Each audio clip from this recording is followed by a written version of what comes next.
these are the top 10 best guns in Call of Duty Mobile for Season 3. And damn, is there a lot of changes. Something that didn't change, however, is my number 10 spot. Now, you may like the Buy 15, the HS0405, or even the KRM, but I'm here to tell you once more that the R9 is better than them all.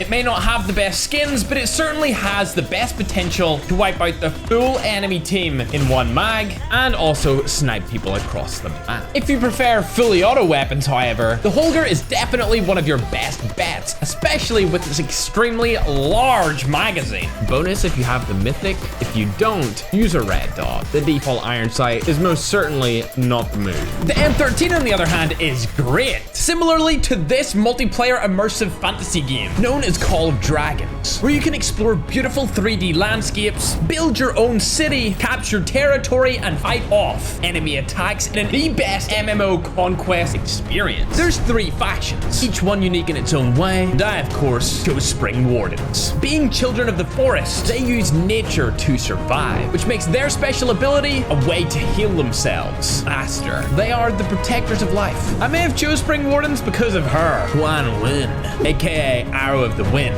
is known for being a precision marksman and is all about keeping the peace, which fits the theme of the faction, considering peaceful vibes. So if you like MMOs, check out the link for Call of Dragons at the top of the description down below, with the default sight being way superior to that of the Holger, picking up less of your screen. But since the majority of you guys already know everything about this particular weapon, I want to talk about 2 honorable mentions: the Chopper and the M16. Now, the M16 got a recent nerf after a very significant buff, but it's still a very good option. Whereas the Chopper has been getting consistent buffs pretty much since it was last meta. If you're in the arena version of the game, you'll already know that this thing is powerful, but when I talk to all the global guys, they have no idea just how good this thing is. Definitely worth checking out. Fancy something a little bit better close range? Check out the MX9, the Finnick, or the recently buffed Lapa. In this video that I uploaded using every SMG, you may have been left wondering why I rated it so low. Well, that was actually recorded before it got buffed, and since then, it's actually very good. Out of these 3 in particular, I would pick the Finnick, but just narrowly ahead, I had to put the Switchblade in number 6. Technically, the Finnick kills faster super close range than the Switchblade, but I feel like this one is just a better overall gun, the one that you should choose. Tied at 5th, we have the XPR and the SVT, 2 marksman rifle-like snipers. Semi-auto, not bolt, extremely high damage and fast fire rate will lead you to success with these one-tappers. Personally, I think the XPR takes a little bit more skill compared to the SVD because it's harder to get those one-shot, one-kill, so if you're maybe not as good as pros, use the SVD. Number 4, you don't need to be a pro to use. It's been up here on the list for many months in a row. It's the CBR. I'm just gonna go ahead and assume that everyone knows everything to do with this SMG. So here are the last honorable mentions: the DRH 3-tapper and the recently buffed LK24. This thing has been getting crazy increases for every statistical category over the past 4 months, and it is very competitive with its current stats. I'm gonna crown it the gun to use this season out of everything else, just because I know a lot of you may have never touched it or haven't done so in over a year. Number 3 has to be the Kilo. It's just a better version of pretty much every other assault rifle in the game. Again, you already know about it. Then for number 2, I put the SKS with an honorable mention side by side, it being the EM2. Unfortunately, after using the EM2 throughout the entire season, I realized that I was slightly wrong putting it so high on last season's list, simply because it's too hard to get 3-tap kills, even though it should be able to do it consistently. But the SKS, on the other hand, is just magnificent and has been for a very long time. Okay, I know I said that the others were the last honorable mentions, but this actually just came out to be one of the best guns this season. I only played a few games with it, and the QQ9 is immense. I think by the time next season rolls around, after we've had a full month to play with this, it might be the number 1 option. I mean, it hits for 35 to the chest and 38 to the head. Finally, if you made it this far, make sure to subscribe. The number 1 gun in the entire game this particular season is, of course, the Krieg. Subscribe!